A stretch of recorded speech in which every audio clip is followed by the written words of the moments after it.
I gotta ask, were there rock monsters in the Bible version of this? Not that I care, it would have sucked with or without them, but I'm gonna go ahead and say no. Big warm fuzzy secret hearts, cold monkey like you.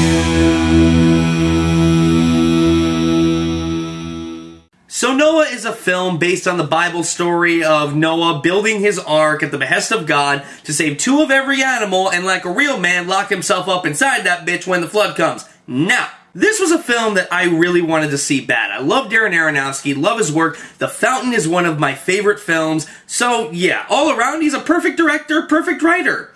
Until now, apparently, because this movie sucked. I'm not even gonna waste your time, I'm just gonna tell you why this movie is awful. First off, the film is incredibly uneven in its storytelling, tone, and pacing. The first act is annoyingly slow and takes forever to get to something that we'd actually want to know. The second act is rather fast-paced, stepping up its game a bit. Then the third act just had me enjoying great performances while looking at my watch every 5 minutes. The film never finds an even balance or a consistent tone, which pisses me off because it's something Aronofsky is usually very good at. What he's also been good at in his other films is actually my second problem with this movie: character development. It's gone. Forget about it. It's practically non-existent with the exception of Noah. However, even though Noah has development, there's still a big problem with that. Because Ari Handel and Darren Aronofsky have written Noah in a way that makes him 100% unlikable as a character. I'm just saying, if you want me to care about your character's development in the film, you should probably make me care about the character first.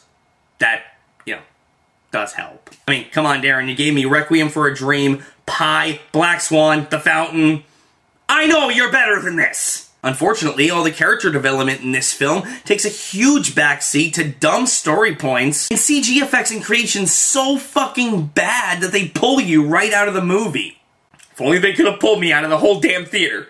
Let me dream! Now, going back to Noah being completely unlikable, when I say he's unlikable, that's an understatement. He is an absolute asshat. And by the time the filmmakers decide to make Noah not an asshole, it's about 10 minutes before the credits roll, and truth be told, I was much more interested in the credits rolling at that point.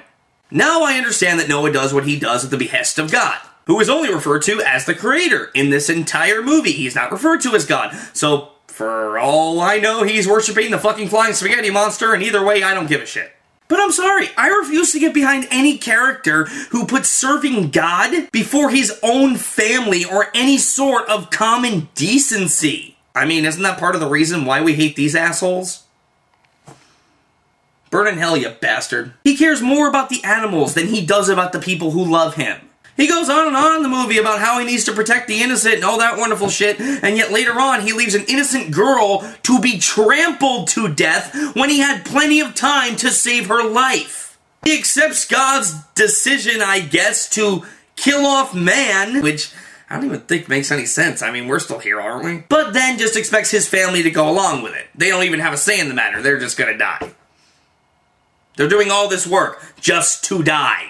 And then he has the balls to get all pissy when, you know, they can't accept that because, like, people who aren't fucking psychotic, they don't want to die. And I'm not even making this up.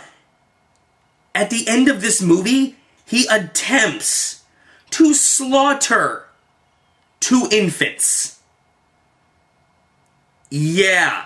I mean, yeah, Noah goes straight fucking psycho at some points in this movie.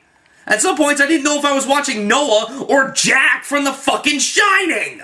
But, you know, he does decide to spare the infants at the very last minute. And then, after that, you know, the filmmakers just expect us to like him after all the shit he's done and said to his family, and done to his family, and all the hurt he's caused and everything. We're just supposed to like him at the end. Yeah, fuck you, not working on me. This is like the Wizard of Oz in Oz the Great and Powerful all over again. You remember that asshat? No? Good, you're better off than I am at this point. They also incorporate this whole daddy issues thing with Noah that is incredibly cliche, overused, and predictable. Basically, he sees his dad killed by this random asshole when he's a kid, and he runs away, and later in life, that guy grows up to be Ray Winstone, and that's his enemy the whole time, and Ray Winstone just happens to be the guy who takes the ark, and yeah, it's fucking stupid. But anyway, is there anything I did like in this film? Well, the performances are great. I mean, I didn't like Noah as a character at all, but I gotta say, Russell Crowe plays a good psychopath. As far as Jennifer Connolly is concerned, I'll go as far as to say she has never been better in anything. And I mean anything. Logan Lerman and Emma Watson have said they're great in anything, and this is no exception. They're both fantastic in this. And yet, Logan Lerman isn't billed on any of the posters or the trailers. What the fuck? Ray Winstone, he's good as the generic bad guy, I guess. And Anthony Hopkins, he's good in the whole 3 minutes we actually see him. They're both mostly pointless in this. Overall, some of the set designs and shots look gorgeous, and of course, the cast is fantastic. But Noah suffers from an inconsistent tone, poor pacing, and a script in desperate need of at least 3 more rewrites. If only for the performances, I'm giving Noah a D+. Not a good movie, guys. Don't waste your money. So what did you think about this film? Did you like it? Did you hate it? Comment below. Let me know. Until next time, I'm Adam J, signing off.